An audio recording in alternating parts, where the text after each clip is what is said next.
Donald Trump now claims he deserves the Nobel Prize for his efforts, even though just days ago, he pulled America into the Iran-Israel conflict. Now, he wants credit for the ceasefire.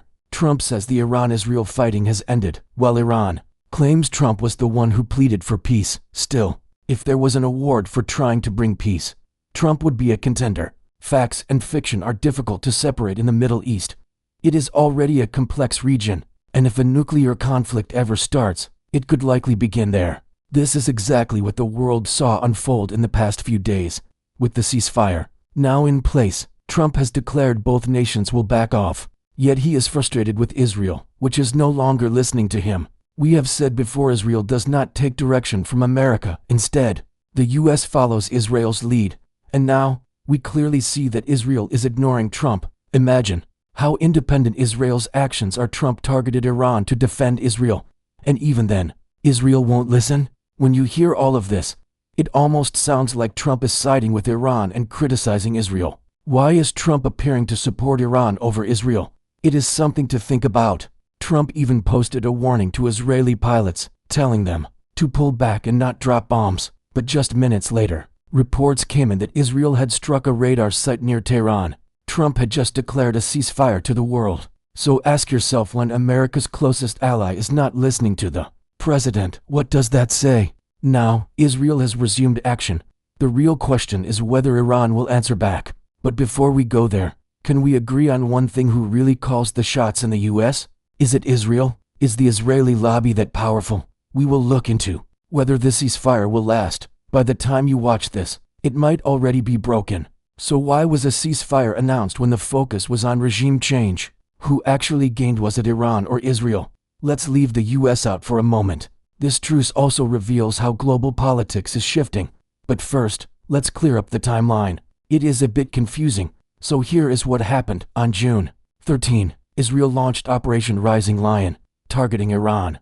Their reasoning: Iran was advancing toward nuclear capability. Iran did not stay quiet and responded fiercely, launching attacks on Israel for over a week. On June 21st, Israel asked the US for help. America joined the conflict, using bunker-busting bombs to damage Iran's nuclear facilities. However, the world still does not know if the centrifuges were destroyed or if enriched uranium was removed. Then, Iran struck a US base in Qatar, raising fears that things would escalate further. Iran hit the largest American base in Qatar with ballistic missiles. Many feared World War III had begun.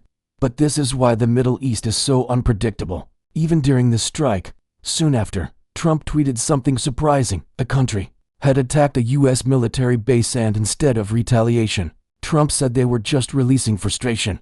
He claimed Iran had given advance notice. So now it was time for peace. He said, "You have vented your anger, now let's talk." These discussions happened early morning on June 23rd. Trump posted on Truth Social that he had brokered a ceasefire. It would begin at 7 a.m. Tehran time from Iran's side, and within 12 hours from Israel's side. Few believed it.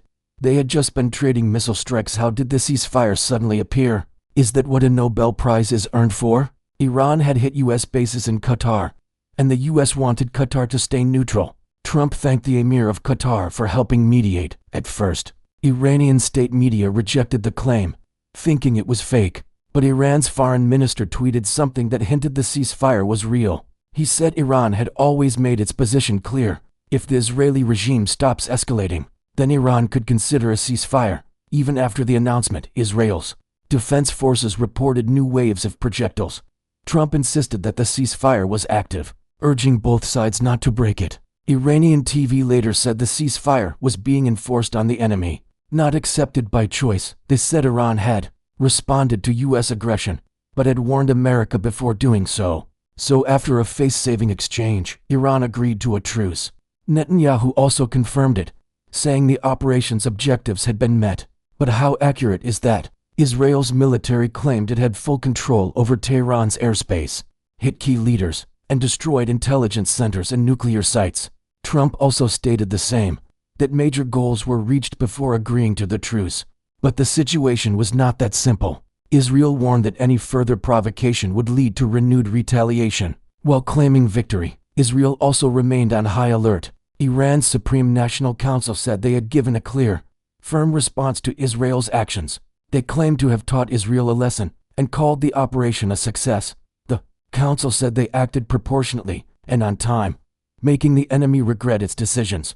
Now, they were ready to accept a ceasefire, but it is a ceasefire with fingers still on the trigger. Iran is celebrating a victory. The question is, will Israel allow that perception? Let us now talk results. After 12 days of fighting, a surgical strike, and U.S. involvement, who really won? The goal was to halt Iran's nuclear plans and possibly trigger regime change. Iran's nuclear program was delayed, but not destroyed. Experts agree it is still capable of continuing. Will Iran go back to talks that were previously broken? Or will it reject international inspections, just like Israel does? If Israel has not signed the Non-Proliferation Treaty, why should Iran? This could push Iran to speed up its nuclear ambitions. That would be a massive setback for Israel. Another issue is Israel's defense systems, the Iron Dome, Arrow 2, and Arrow 3.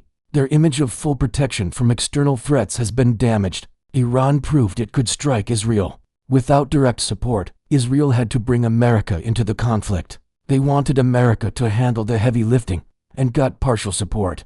But America stepped in for just one day. Trump faced backlash at home and wanted to exit fast. Even his supporters did not want more involvement. The mission lacked clear objectives. If Trump gets a Nobel, maybe that would justify it all. But did Iran defeat the US? Not exactly. Iran knew any major retaliation would lead to destruction, but it needed a way to respond and exit with dignity. That exit came through the Al Udeid air base in Qatar. It is not even a friendly location for Iran. Yet, they warned the base before attacking.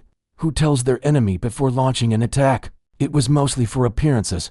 Trump said that thanks to the warning, no U.S. soldiers were harmed. If they had been hurt, America would have had no choice but to go to war. So, a peaceful resolution was possible. Iran said it acted. America said its mission was complete. They bombed nuclear sites. But here on Deshbacked, we need to highlight something we have said for years. China's growing role in global politics and the economy cannot be ignored. America is now asking China to stop Iran from closing the Strait of Hormuz. This would also affect China, but it would damage the global economy too. Why is America asking China for help? Because China is quietly playing a major role in the background. They are not making headlines, but they are making moves. On May 25, 2025, the new China-Iran rail route was launched from Xi'an to Tehran, a 10,400 kilometers train route as part of China's Belt and Road Initiative. This cuts delivery time from 40 days to just 15. Iran can now bypass U.S. sanctions by using this trade route. And guess what?